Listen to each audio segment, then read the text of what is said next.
He saw her by accident. The rain had turned the driveway into a sheet of silver, droplets bouncing off the black hood of Daniel Cross's car as he pulled in earlier than usual. A board meeting had ended fast. Too fast. He sat for a moment, engines still running, watching the rain slide down the windshield like it was trying to wash something away. That's when he noticed movement near the servant quarters. Someone was sitting on the low concrete step, hunched, shoulders curved inward like she was trying to disappear. It was Maria, his maid. She was holding a small steel bowl close to her chest, shielding it from the rain with her body. With her free hand, she scooped food quickly, mechanically, as if speed mattered more than taste.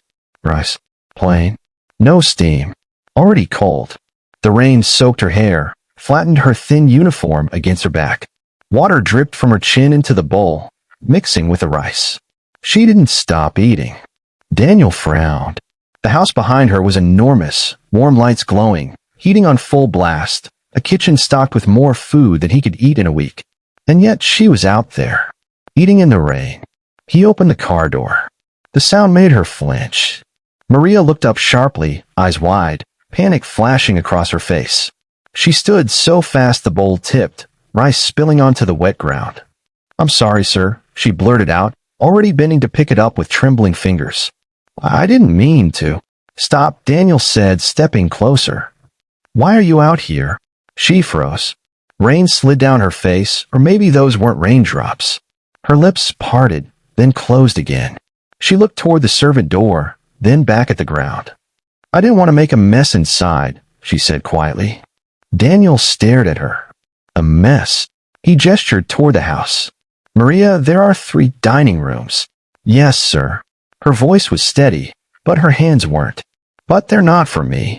Something in her tone made his chest tighten. "Come inside," he said. She shook her head immediately. "Please don't worry, sir. I'm finished." She wasn't. He could see how thin she was now.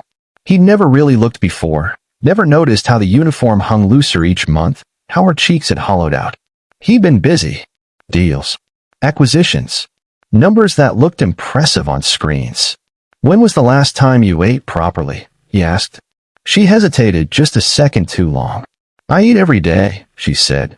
That wasn't an answer. Daniel picked up the fallen bowl and placed it on the step.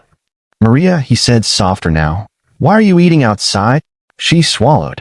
Rain kept falling. The silence stretched until it hurt. "Because if I eat inside," she said finally, "I'll have to stop."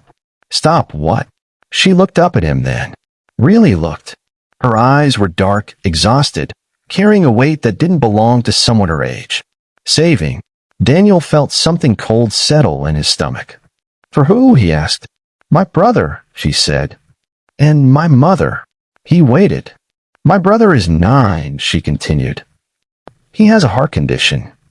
The medicine, it costs more than I earn. My mother works, but it's not enough. So I send most of my salary home." "That's why you're eating rice in the rain?" Daniel asked quietly. She nodded. "If I eat inside, I might take more. Bread, soup. And then I'll think, maybe just today." Her fingers clenched into her palm. "Out here, I remember why I can't." Daniel couldn't speak. He thought of the dinner he'd skipped that night because it wasn't worth his time, thought of the wine cellar downstairs, bottles aging longer than most people lived, thought of the bonuses he'd approved that morning without blinking. "How long have you been doing this?" he asked. Maria looked embarrassed. "A while." "How long?" "Since my brother got sick." "And how long is that?" 2 years. 2 years. Daniel stepped back like the answer had struck him physically. "You never said anything," he said. She gave a sad, almost apologetic smile. "You never asked, sir." The words landed harder than any accusation.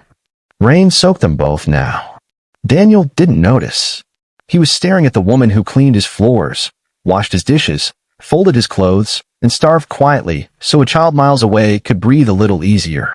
"Come inside," he said again. This time it wasn't a request. She hesitated, then followed. In the kitchen, warmth wrapped around them instantly. Maria stood near the door, dripping onto the tile, unsure where to put her hands. Daniel opened the fridge, took out containers. Soup, chicken, vegetables. "Sit," he said. "I don't want to." Sit, she said. As she ate, slowly at first, then with visible relief, Daniel made a call. Then another. By the time she finished, her hands had stopped shaking. My brother will get his medicine delivered monthly, Daniel said. Directly. You won't pay for it. Her spoon clattered against the bowl. No, sir, I can't. Yes, he said. And your mother won't have to work nights anymore. Tears spilled down her face before she could stop them. And tomorrow, Daniel continued, voice thick, we'll talk about your salary. Because it's not enough. Not even close. She stood abruptly, crying openly now. Why? She asked. Why are you doing this? Daniel looked at her, really looked. Because a house this big shouldn't hide hunger, he said. And because I don't want to be the kind of man who lets someone eat in the rain to protect my comfort. The rain kept falling outside. But inside, for the first time in 2 years, Maria ate without counting each bite.